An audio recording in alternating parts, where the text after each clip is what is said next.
My son has significant disabilities, and I hate that this is my life. Before I begin, you should know that I love my child unconditionally. He is so smart in his own way, and has a generous heart. I know this. But I also, sometimes, a lot of the time, hate that this is my life. I hate the looks we get. When someone asks him a question then awkwardly realizes he can't respond. When he has a major, hysterical meltdown in a store and I have to sing and rock him on the floor until he calms down. When other kids realize he isn't as normal as he looks. I hate that he will probably never have a real friend. That I will have to fight for him to be included in everything. That his birthday parties will likely be adults/family only. I hate not being able to go to church without making sure they have an adult with training to be with him.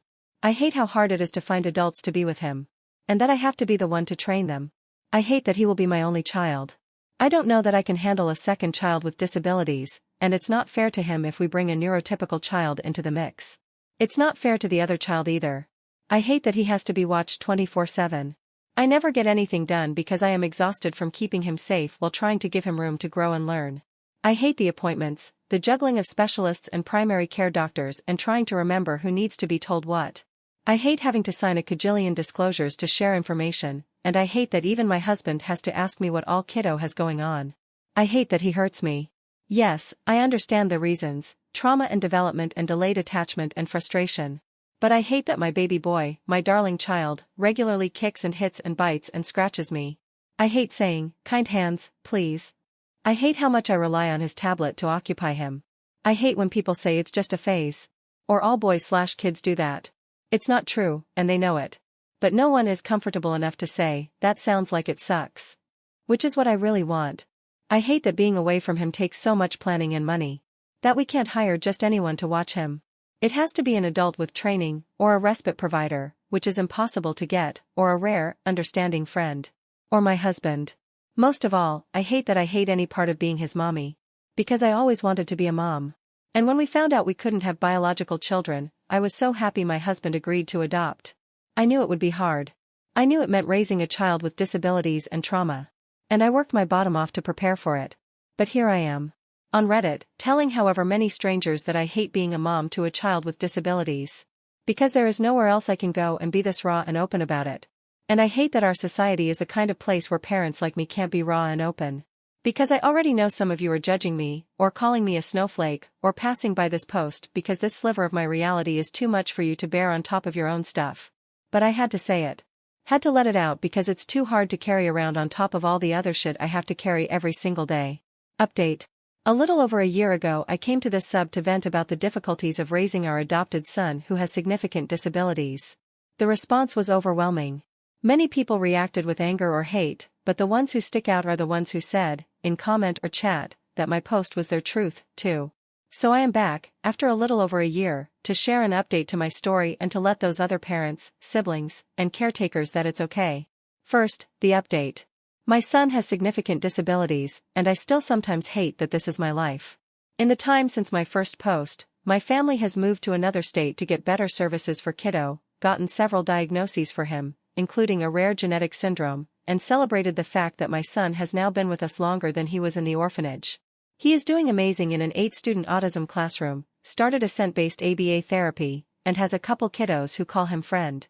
Next month he will start play therapy to help with his trauma history, and soon after I will be in individual therapy to help me cope better. Things have improved in a lot of ways. He is babbling more and even sang in a school concert a few months ago. We got a safety bed and medical stroller for him so I no longer have to spend hours safe holding during a meltdown. And he is working hard to learn to pee on the potty. Best of all, I worked hard to make friends in this new state, and they are so incredibly supportive. Our old support network was great, but these friends literally asked me to train them so they could watch kiddo for me sometimes. My husband and I went on a date for the first time in 2 years last month, all because of these amazing people. But life is still hard and sometimes it really sucks. Last week, in particular, brought me back to the place I was a year ago. Kiddo tried, repeatedly, to gouge out my eyeballs. My arms are scratched to hell from protecting my face and I had to shut him in his safety bed at one point and just listen to him scream and cry because I was afraid I would fight back if he attacked again.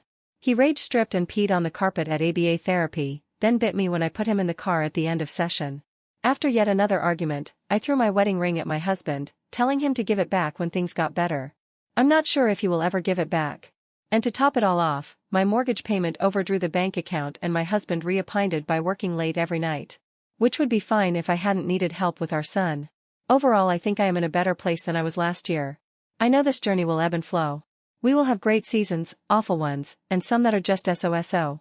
While I am constantly overwhelmed by trying to parent my son well, I am also overjoyed at getting to watch him grow and learn at his own pace and in his own way.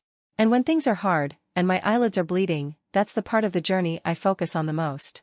Now I want to address those parents, siblings and caregivers for whom my first post rang true. Hey. I know you're not okay. And you know what? It's okay to not be okay. It's okay if you feel overwhelmed and crushed and hate this life at times. It's okay to put your kid in their car seat, safety bed, or medical stroller, step away, and just cry because it's too much. It is too much. And you are doing a good job. Just keep trying. I want you to know it isn't impossible to hate the situation and love your child. Those two are not mutually exclusive. And feeling angry or bitter about the situation does not make you a bad person or a bad parent. Parenting a child with significant disabilities is hard and isolating and overwhelming. There is so much to do and you feel like you can never do enough. But you are trying, and that is enough. And you know what? It won't always be this bad.